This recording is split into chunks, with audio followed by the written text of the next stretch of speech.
From the Center for Western Priorities in Denver, this is the Road to 30 virtual tour. Here's the Executive Director of the Center for Western Priorities, Jennifer Rokala. Hello, everyone, and thank you for joining us this afternoon. I'm Jennifer Rokala, the Executive Director of the Center for Western Priorities in Denver.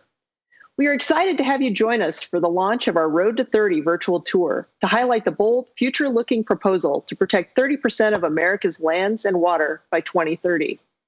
Despite the challenging circumstances we are facing due to the coronavirus pandemic, the 30 by 30 goal is an important path to conserve nature, strengthen communities, and improve public health. I'll share more about the Road to 30 virtual tour in a minute, but first I want to welcome all of you and introduce our guests who are joining us today. New Mexico Senator Tom Udall is here. He is leading the 30 by 30 initiative in the United States Senate. Senator Udall, welcome. Thank you. Great to be with you today. Wonderful thing you're pushing here. We are also joined by Dr. Enric Sala, who might have the coolest title among us today. He is an explorer in residence with the National Geographic Society in Washington, D.C. Dr. Sala, welcome to the program. Thank you, Jen. Pleasure to help you today. Thank you. And I'm also pleased to introduce Lena Moffett, who is the Senior Director of Sierra Club's Our Wild America campaign. We are so grateful to Lena and the team at the Sierra Club for co-hosting today's event. Thank you all for having us. Now, let me start with some brief background about the Center for Western Priorities, CWP for short. We are a nonpartisan conservation advocacy organization based in Denver. We focus on ensuring accountability at all levels of government regarding the thoughtful management of our nation's parks and public lands and the responsible development of our energy resources. We are excited to work with Senator Udall to support his efforts to lead the next bold conservation idea to protect 30% of nature. Scientists have urged us to protect at least 30% of our planet's land and water resources as a necessary step to prevent the unraveling of ecosystems that support all life on this planet. We are conducting a virtual tour of states across the West to emphasize the importance of the 30 by 30 initiative and why scientists are urging us to take this bold step to address dual climate and nature crises impacting our communities every day. We'll have some time at the end for our panelists to respond to questions from the audience. So if you'd like to ask a question, feel free to ask it in the chat box on YouTube or Facebook, and we'll get to as many as we can.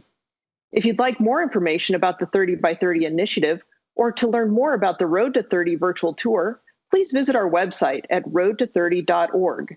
We will be sharing updates about our tour there. Now let me turn it over to Senator Udall to tell us more about the concept of protecting 30% of nature and why he is personally invested in this effort. Senator Udall? Thank you, Jen, and thank you to everyone who's joining us today. And it's great to be here with my good friend, Dr. Sala. It's nice to see you all, even though it's through a computer screen.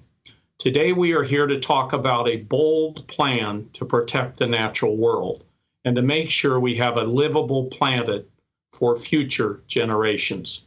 It's called the 30 by 30 campaign to save nature. I'm excited to tell you more about it and hopefully to enlist you in the fight to save the planet as we know it, so that we can get moving on the road to 30 and get moving fast.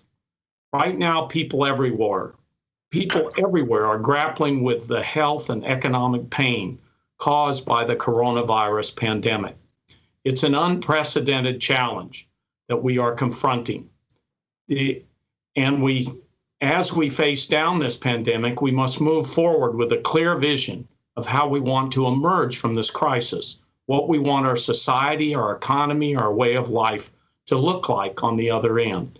Because in addition to a public health crisis, we also face dual climate and nature crises that threaten life as we know it. And these crises are all interconnected. The coronavirus pandemic is underscoring just how connected humanity is to the natural world.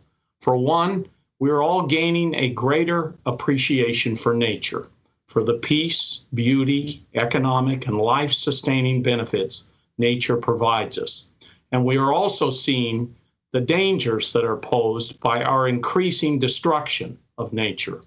COVID-19 is what is known as a zoonotic disease, transferred from animal to human. And as scientists tell us, if we continue to illegally traffic wildlife and destroy the natural barriers between humans and nature, we will face more and more of these pandemics. In fact, protecting nature is about protecting humanity. It's just that simple. The extinction of one species has profound ripple effects that can alter economies, global health, and security. Imagine a world without bees to pollinate crops or fungi to derive new life-saving medicines from. A world where we are left struggling to grow food, earn a living, breathe air, heal diseases, and more. The nature crisis we are facing is dire. We are losing a football field's worth of nature every 30 seconds. 1 million species are at risk of extinction because of human activity. Most people know full well we are on a collision course with a climate emergency of epic proportions. Fewer people are aware that we are also facing this grave nature crisis, which is directly related to the climate crisis and which is equally dangerous for our future. Now, there's no doubt that the Trump administration has drastically worsened all three of these crises: COVID-19, climate change, and the destruction of nature. They have disregarded science and destroyed our bedrock environmental protections. We have to undo the damage that the Trump administration has done to our environment and our planet. But unfortunately, things are getting bad. Things were getting bad even before President Trump took office. If we only reverse the damage of the Trump years, it would be like putting a Band-Aid on a life-threatening wound. We need to think boldly, and we need to act boldly. Being bold is our only option. And that's why we're here.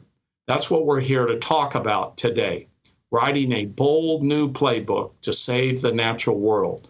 It's what we're calling the Road to 30. In the Senate, I've introduced the 30 by 30 resolution to save nature. This resolution would set a national goal of protecting 30% of the United States land and water by 2030, with more protected in the decades following. That's what scientists like Dr. Sala tell us is needed to save biodiversity, nature, and our way of life as we know it. If we save 30% by 2030, we can halt the biodiversity crisis in its tracks. This is an ambitious goal, but here's the part where I tell you there's hope, because there is.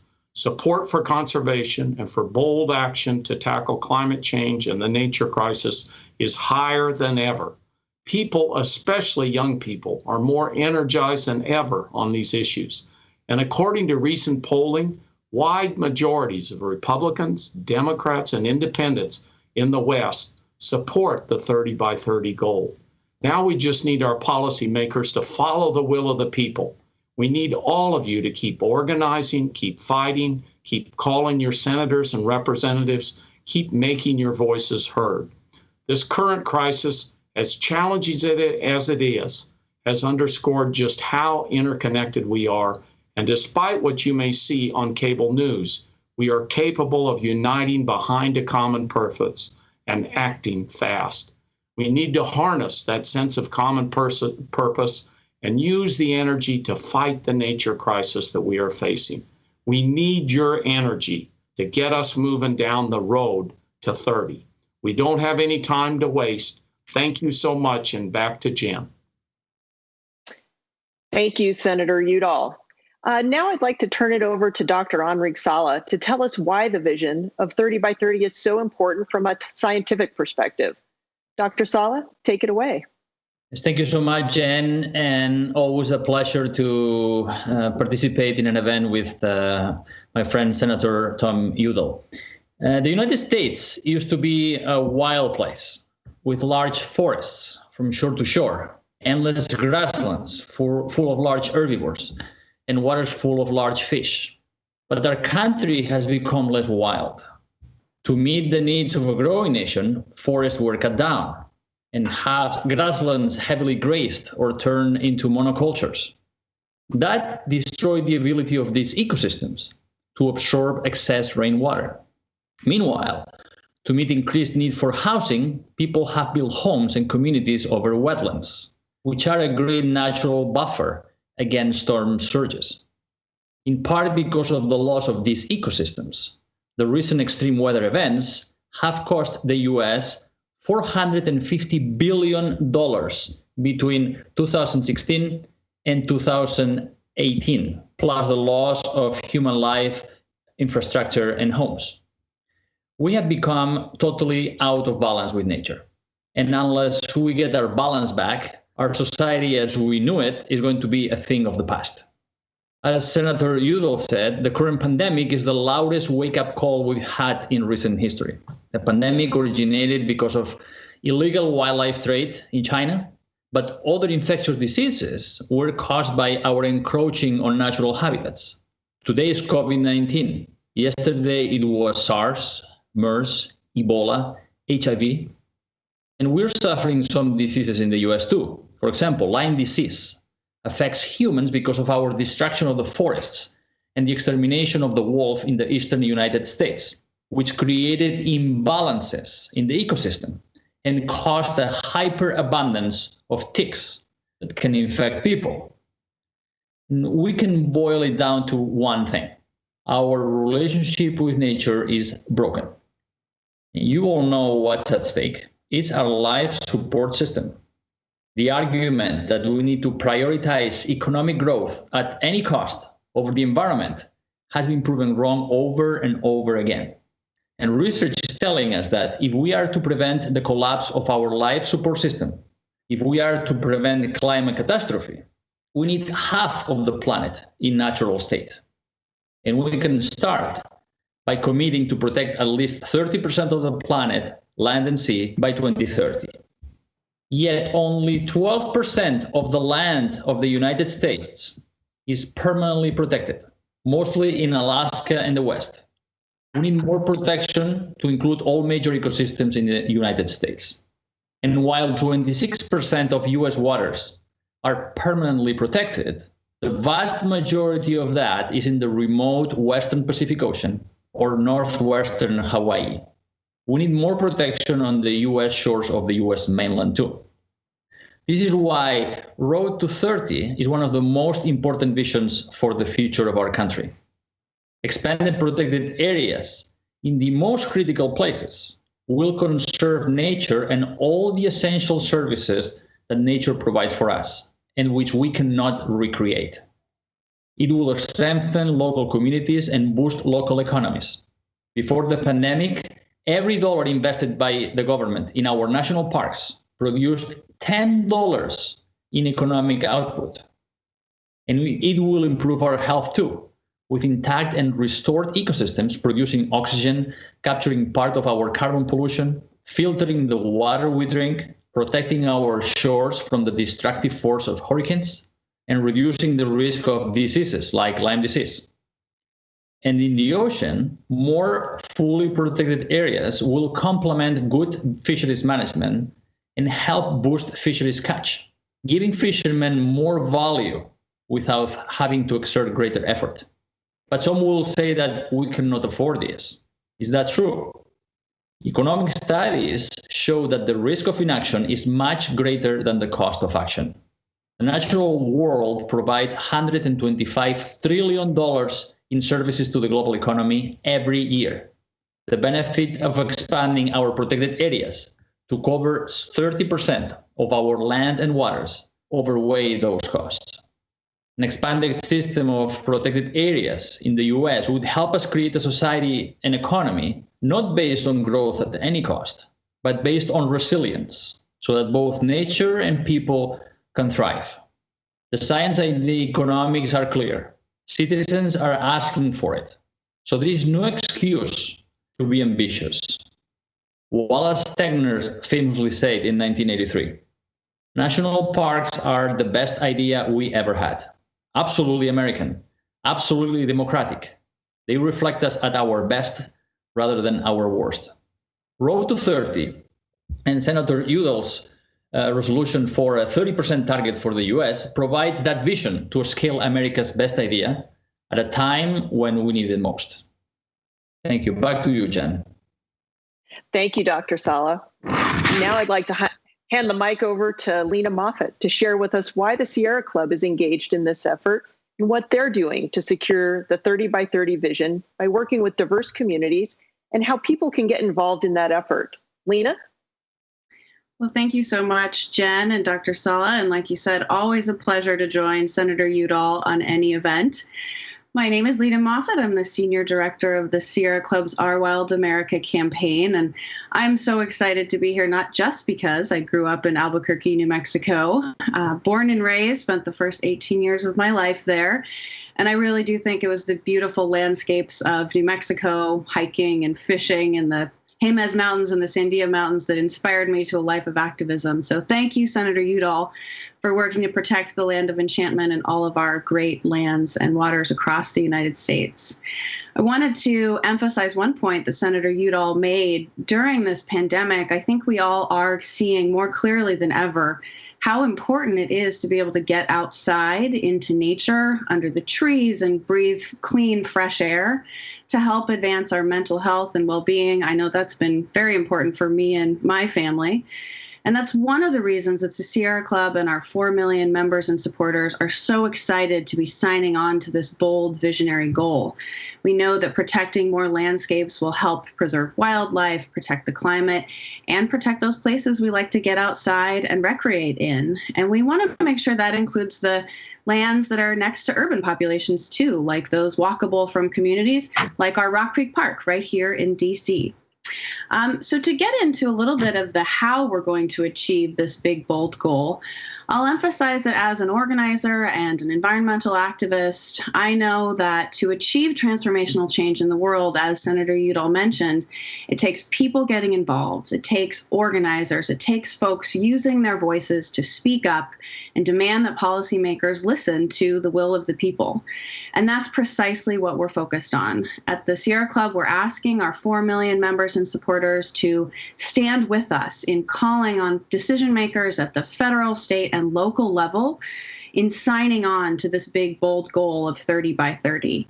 So we're working with our organizers and our chapters across the states to advance specific protections for lands and waters that will help us add up to that goal of 30%.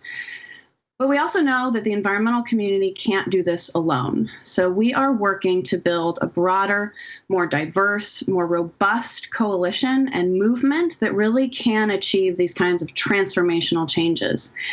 And in this instance, it means working hand in hand with the Native and frontline communities that are most directly impacted by these issues.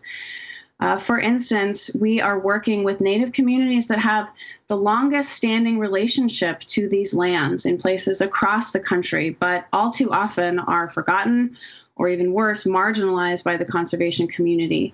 And instead, we want to build a more inclusive and more welcoming vision of conservation and what the world can look like when everyone is invited to partake to protect the places that we know and love.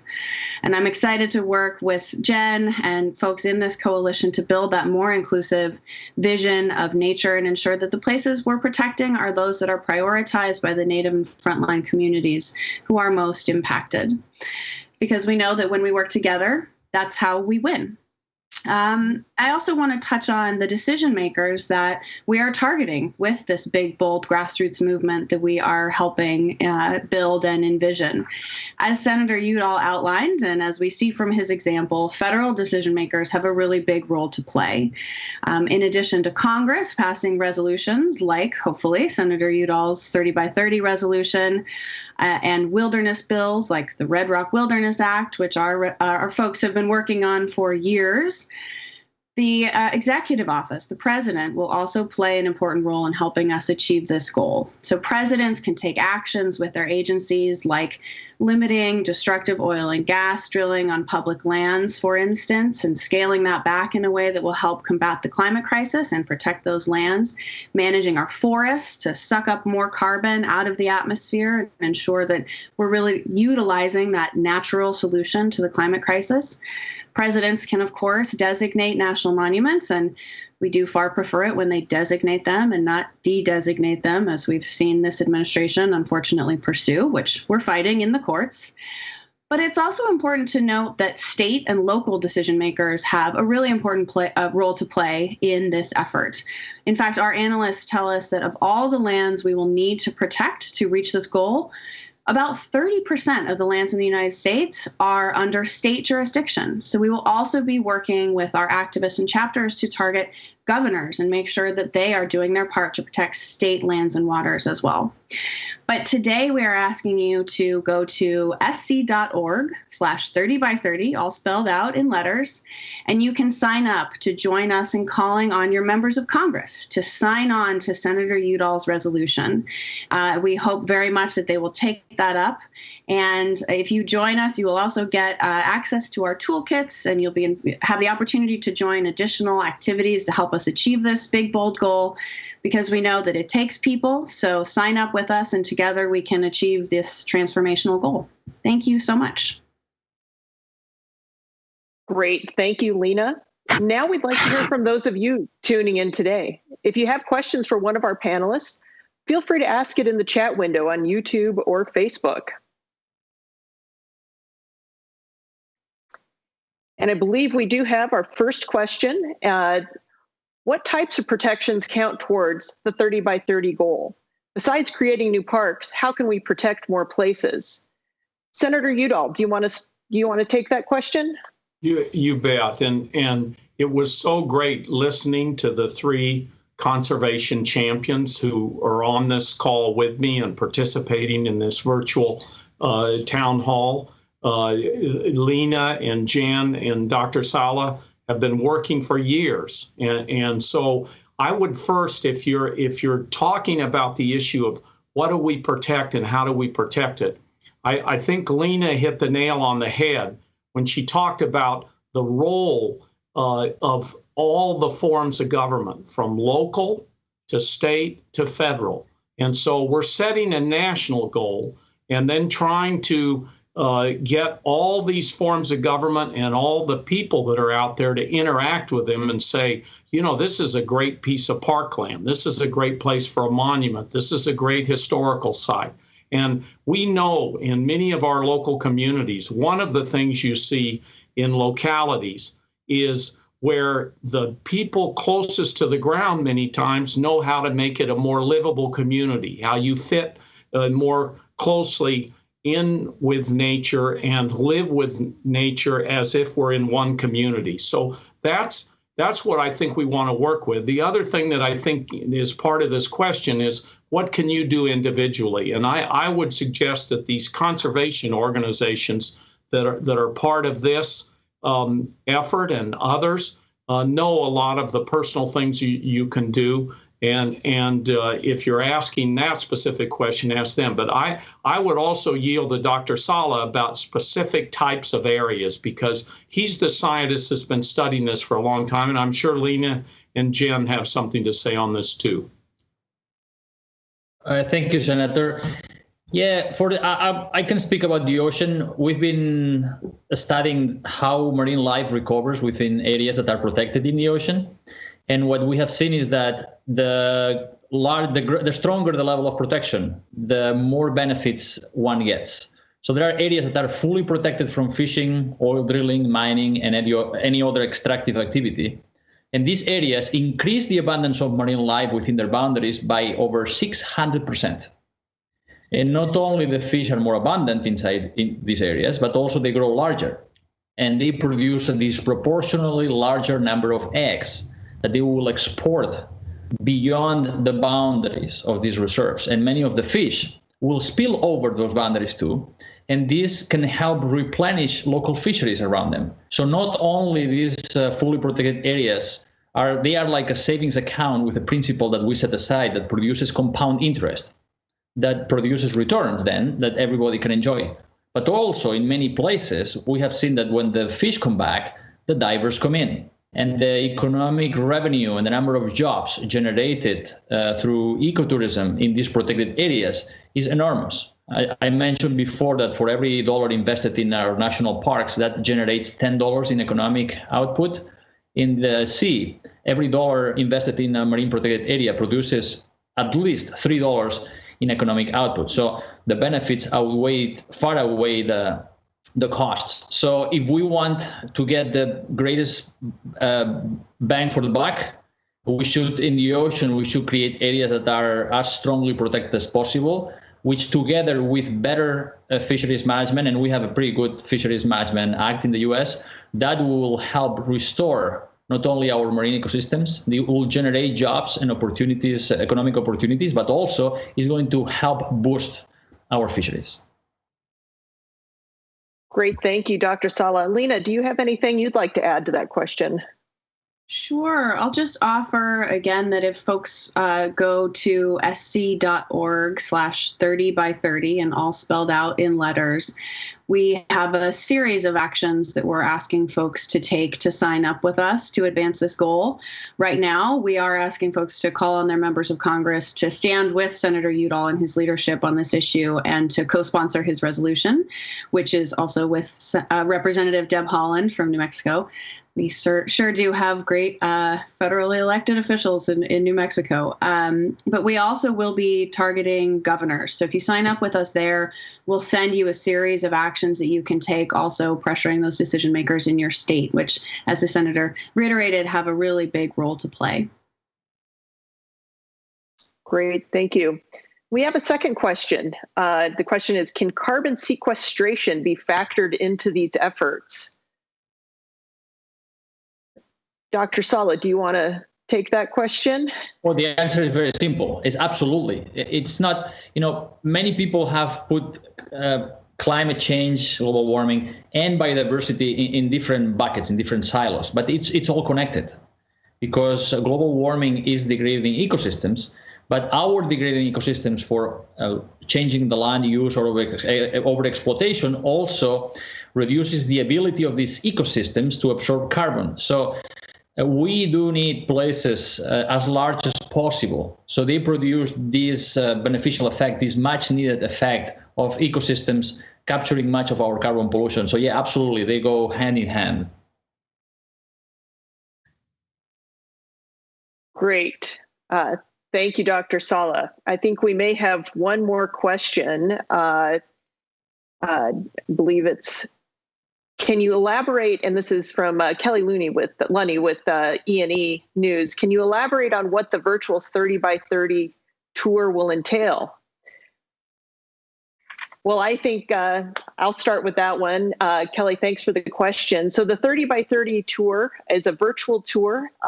We're going to host one of these every month where we are going to partner with organizations throughout the West, and we're going to focus on different locations. So, for example, the next tour will take place, or the next event will take place in June, highlighting Colorado and what Colorado organizations are doing to support the 30 by 30 effort. And we'll hopefully have Senator Udall back on that one and other partners from Colorado. So this will be a virtual tour throughout the summer where we'll highlight different locations throughout the West.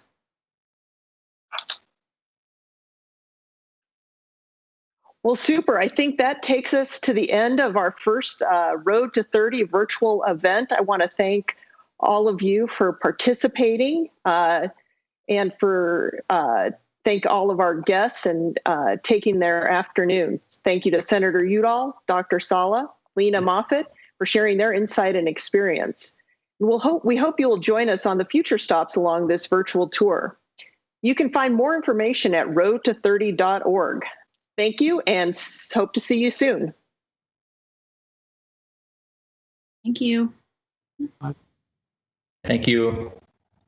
Thank you.